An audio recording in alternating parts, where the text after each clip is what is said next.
भारत देश में दिवाली कहां कहां मनाई जाती है और कब मनाई जाती है और दीपक क्यों जलाया जाता है, आइए जानते हैं।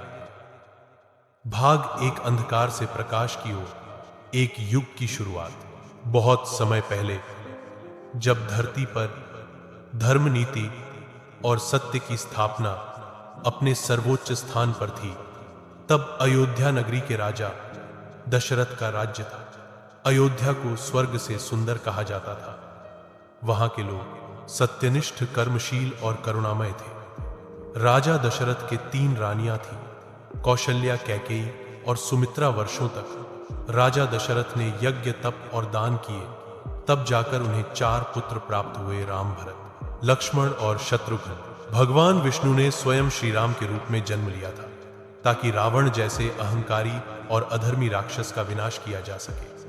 यह वही रावण था जिसने तपस्या करके वरदान पाया था कि कोई देव, दानव या असुर उसे नहीं मार सकेगा। परंतु वह यह भूल गया था कि मानव भी ईश्वर की सृष्टि का हिस्सा है, और भगवान विष्णु ने मानव रूप में अवतार लेकर उसके अंत का मार्ग तैयार किया। राम का जीवन धर्म और मर्यादा का प्रतीक था।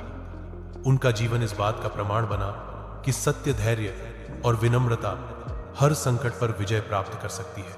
भाग 2, राम का वनवास, सत्य के मार्ग की परीक्षा। जब राम युवा हुए तो उनके गुणों की चर्चा पूरे आर्यावर्त में फैल गई। हर कोई कहता था कि राम जैसा पुत्र, राम जैसा भाई, राम जैसा पति और कोई नहीं। राजा दशरथ ने निश्चय किया कि अब राम को अयोध्या का उत्तराधिकारी बना दिया जाए। पूरे नगर में उत्सव का वातावरण था। दीप सजाए जा रहे थे, सड़कों पर फूल बिछाए जा रहे थे और नागरिक नाच गा रहे थे। किंतु नियति को कुछ और मंजूर था। कैकेयी, जो राजा दशरथ की प्रिय रानी थी, उनकी दासी मंथरा ने उनके मन में ईर्ष्या का विष घोल दिया। उसने कहा, यदि राम राजा बनेंगे तो भरत का क्या होगा? तुम तो अपनी संतान को वन में धकेल दोगी। मंथरा की बातों में आकर कैकेयी ने दशरथ से अपने 2 वरदान मांग लिए। पहला कि भरत राजा बने और दूसरा कि राम को 14 वर्ष का वनवास मिले। राजा दशरथ व्याकुल हो उठे। उन्होंने कहा, कैकेयी, तुम क्या मांग रही हो? राम मेरा प्राण है, मेरी आत्मा है। परंतु सत्यव्रत दशरथ अपने वचन से पीछे नहीं हटे। राम ने भी पिता की प्रतिज्ञा की मर्यादा रखने के लिए वनवास स्वीकार कर लिया। उनके साथ माता सीता और भाई लक्ष्मण भी वन को चले गए। भाग 3, वन की यात्रा। कष्टों में भी धर्म। वन में राम, सीता और लक्ष्मण ने अनेक शियों से भेंट की, राक्षसों से संघर्ष किया और धर्म की रक्षा की। उन्होंने दंडक, वन, चित्रकूट और पंचवटी में समय बिताया। उनका जीवन कठिन था, परंतु उन्होंने कभी शिकायत नहीं की। वे हमेशा कहते, धर्म का पालन ही जीवन का सबसे बड़ा सुख है। इसी दौरान लंका के राजा रावण ने अपनी बहन शूर्पणखा के अपमान का बदला लेने के लिए माता सीता का हरण कर लिया। उसने छल से उन्हें अशोक वाटिका में कैद कर लिया। सीता की तलाश में राम ने वानर राज सुग्रीव से मित्रता की और हनुमान जैसे भक्त वीर को अपना संदेशवाहक बनाया। हनुमान ने समुद्र पार करके लंका में प्रवेश किया और माता सीता को श्री राम का संदेश दिया। श्री राम शीघ्र ही तुम्हें मुक्त कराएंगे। भाग 4, लंका युद्ध। अधर्म पर धर्म की विजय। राम ने वानर सेना के साथ लंका पर चढ़ाई की। समुद्र पर पुल बनाया गया, जिसे राम सेतु कहा गया, और फिर युद्ध का आरंभ हुआ। यह युद्ध केवल तलवारों का नहीं, बल्कि विचारों का था। अहंकार बनाम विनम्रता, अधर्म बनाम धर्म, अन्याय बनाम सत्य। रावण महान विद्वान था, परंतु उसका अभिमान उसे अंधा बना चुका था। वह राम के सामने झुकने से इनकार करता रहा। अंततः 10 दिन तक चले युद्ध में राम ने रावण का वध किया। इस प्रकार सत्य ने असत्य पर और धर्म ने अधर्म पर विजय पाई। रावण की मृत्यु के साथ ही धरती पर शांति का नया अध्याय आरंभ हुआ। भाग 5, अयोध्या लौटने का दिन, दीपावली का आरंभ। 14 वर्षों के बाद जब श्री राम, माता सीता और लक्ष्मण अयोध्या लौटे तो पूरा नगर आनंद से भर उठा। अयोध्यावासी इतने प्रसन्न थे कि उन्होंने पूरी नगरी को दीपों से सजा दिया। हर घर, हर गली, हर मंदिर में दीप जलाए गए। लोगों ने कहा, आज अंधकार मिट गया, आज भगवान राम लौट आए हैं। उस रात का दृश्य अद्भुत था। आसमान में चांद मुस्कुरा रहा था, पृथ्वी पर दीपों की पंक्तियां जगमगा रही थी और हर हृदय में प्रेम और शांति का प्रकाश था। उसी दिन से हर वर्ष दीपावली मनाई जाती है।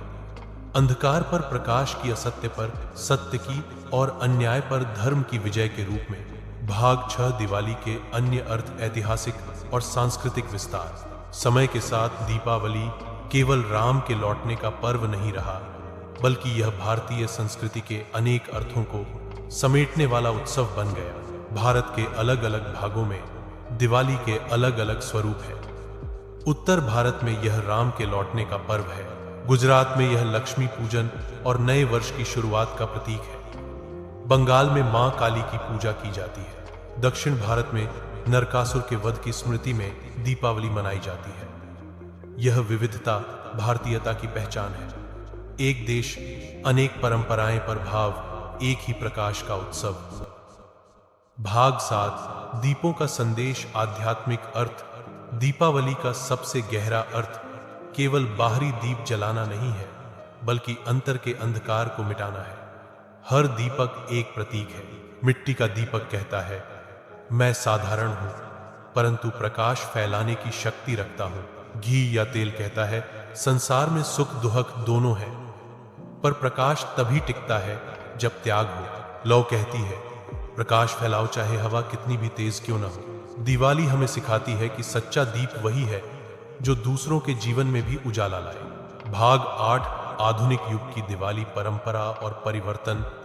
आज के समय में दिवाली केवल पूजा का नहीं, बल्कि सामाजिक, आर्थिक और भावनात्मक उत्सव बन चुकी है।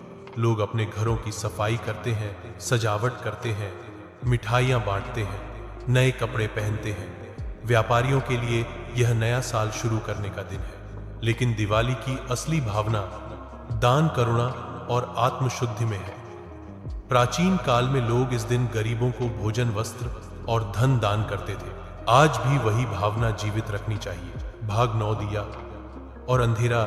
एक दार्शनिक संवाद कहा जाता है कि एक बार एक साधु ने अपने शिष्य से पूछा, बताओ दिवाली पर लोग दीपक क्यों जलाते हैं? शिष्य ने कहा, अंधकार भगाने के लिए।